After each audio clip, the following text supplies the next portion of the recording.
Hello guys, सवाल है polyblend a fine powder of recycled modified plastic है। ठीक है, उसको फाइन पाउडर में कन्वर्ट किया जाता है जो कि पॉलीब्लेंड बन जाता है। जो क्या होता है polyblend has proved to be a good material for. ये अच्छा मटेरियल है किसके लिए? पॉलीब्लेंड का यूज किया जाता है रोड मेकिंग में। रोड बनाने में पॉलीब्लेंड का यूज किया जाता है। ये रोड की लाइफ जो है उसको इंक्रीज कर देता है। और इसको पहली बार यूज किया था अहमद खान ने। बैंगलोर में 40 किलोमीटर लंबा रोड डाला था पॉलीब्लेंड का यूज करके।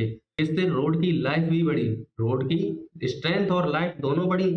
साथ साथ में जो प्लास्टिक थी उसकी रिसाइकलिंग हो गई। तो हमारा आंसर जाएगा पहला ऑप्शन। देखिए यूज एज फर्टिलाइजर, गलत बात, फर्टिलाइजर की तरह यूज नहीं किया था।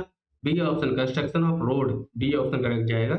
रोड कंस्ट्रक्शन में ये काम में आता है। पहली बार यूज किया था अहमद खान ने और बेंगलुरु में रोड डाला था 40 किलोमीटर लंबा। Thank you.